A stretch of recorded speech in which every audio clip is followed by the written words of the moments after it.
So మనం ఈ సంవత్సరాన్ని ఫైనాన్షియల్గా ఎలా ప్లాన్ చేసుకోవాలనేది క్లియర్గా చూద్దాం. మనకి 2 ఇన్సూరెన్స్లు అవసరం. ఒకటి health insurance and 2 term insurance or life insurance. అలా కాదు, ఒకసారి ఆలోచించండి. ఇప్పుడు మనం ఒక బైక్ కానీ కార్ కానీ కొంటే వాటితో పాటు ఆటోమేటిక్గా ఇన్సూరెన్స్ కూడా కొనుక్కుంటాం కదా. ఎందుకు? రేపు బైక్ ఏమైతే రిపేర్స్ ఎక్కువ ఖర్చు అవుతుందని. సో ఇన్సూరెన్స్ ఉంటే ఆ బైక్ రిపేర్స్ మన మీద పడకుండా ఉంటాయి. ఆ ఖర్చులు మనల్ని అండ్ మన ఫ్యామిలీని రోడ్ మీద పడేస్తాయి. ఈ ఆలోచన లేకపోతే అసలు ఎలా చెప్పండి? సో ఇన్సూరెన్స్ అనేది ముఖ్యం. అప్పుడే 30,000 లెక్కలు మనకు పని చేస్తాయి. లేదంటే అసలు ఈ 30,000 ఒక మూలకు కూడా సరిపో. అండ్ ఇన్సూరెన్స్లో చాలా రకాలు ఉంటాయి. బట్ మనకు కావాల్సింది 2. ఒకటి హెల్త్ అండ్ 2 టర్మ్.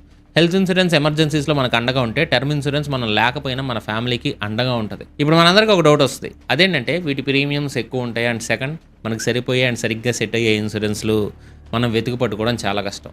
బట్ అదే మీరు ఆన్లైన్ ప్లాట్ఫామ్లో చెక్ చేసుకున్నారంటే దాదాపు అక్కడ మీకు 51+ ఇన్సూరెన్స్ కంపెనీస్ కంటే ఎక్కువ కంపెనీస్ పక్కన కంపేర్ చేసుకోవచ్చు. ప్లాన్స్ కూడా ఉంటాయి. అండ్ మీరు నమ్మలేని నిజం ఏంటంటే 400 నుంచి 500 రూపాయలు పర్ మంత్ ప్రీమియంతో స్టార్ట్ అయ్యే ప్లాన్స్ కూడా ఉన్నాయి. అండ్ నెక్స్ట్ మనం టర్మ్ ఇన్సూరెన్స్ గురించి మాట్లాడుకుందాం. మామూలుగా టర్మ్ ఇన్సూరెన్స్ చాలా ఎక్కువ మంది తీసుకుంటారు. బట్ మీకు ఇందులో తెలియాల్సిన పాయింట్స్ కొన్ని ఉన్నాయి. రెగ్యులర్గా ఈ టర్మ్ ఇన్సూరెన్స్ తీసుకునేటప్పుడు మన ఇండియన్ మైండ్ సెట్ వెంటనే ఒక ప్రశ్న వేస్తుంది. నాకేమీ జరగకపోతే, నేను 60 లేదా 70 ఏళ్ళ వరకు బ్రతికితే అప్పుడు నేను కట్టిన డబ్బంతా వేస్ట్ అయ్యిద్ది, బూడిదలో పోసిన పన్నీర్ అయ్యిద్ది అని. ఈ డౌట్స్ కోసమే ఈ ప్లాట్ఫామ్లో 3 రకాల ఆప్షన్స్ ఉన్నాయి. Regular term plan. ఇందులో ప్రీమియం చాలా తక్కువ ఉంటుంది. పాలసీ కాలంలో ఏదైనా జరిగితే కుటుంబానికి డబ్బు వస్తుంది, ఏమీ జరగకపోతే డబ్బు రాదు. ఇది పూర్తిగా ప్యూర్ సేఫ్టీ మాత్రమే. Number 2 return of premium ROP. నేను కట్టిన డబ్బు తిరిగి రావాలి అనుకునే వాళ్ళ కోసం ఇది ఉంటుంది. ఇది రెగ్యులర్ ప్లాన్లో 500 కట్టే చోట సుమారు 2,300 వరకు కట్టాల్సి వస్తుంది. కానీ పాలసీ అయిపోయిన తర్వాత మీరు సేఫ్గా ఉంటే మీరు కట్టిన మొత్తం ప్రీమియం తిరిగి వస్తుంది. అంటే ఇన్సూరెన్స్ ఫ్రీ అయిపోయినట్టే, కానీ ఖర్చు ఎక్కువ. ఇంకోటి జీరో కాస్ట్ టర్మ్ ఇన్సూరెన్స్. ఇప్పుడు మార్కెట్లో నిజంగా గేమ్ చేంజర్గా వచ్చింది. 100% రిఫండ్ ఆఫ్ ప్రీమియం లేదా జీరో కాస్ట్ టర్మ్ ఇన్సూరెన్స్.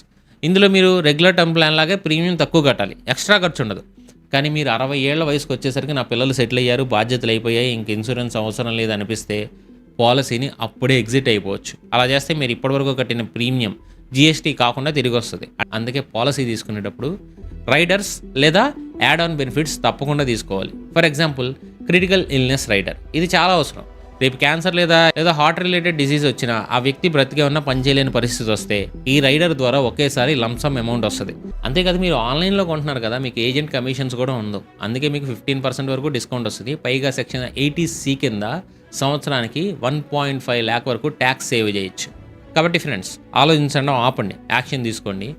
85 ఏళ్ల వరకు కవరేజ్ ఇచ్చే ప్లాన్స్ కూడా ఉన్నాయి. కింద డిస్క్రిప్షన్లో లింక్ క్లిక్ చేసి ఇప్పుడే 51కి పైగా ఇన్సూరెన్స్ పార్ట్నర్స్ని కంపేర్ చేసి మీ కుటుంబానికి సరిపోయే బెస్ట్ ప్లాన్ని ఈరోజే తీసుకోండి.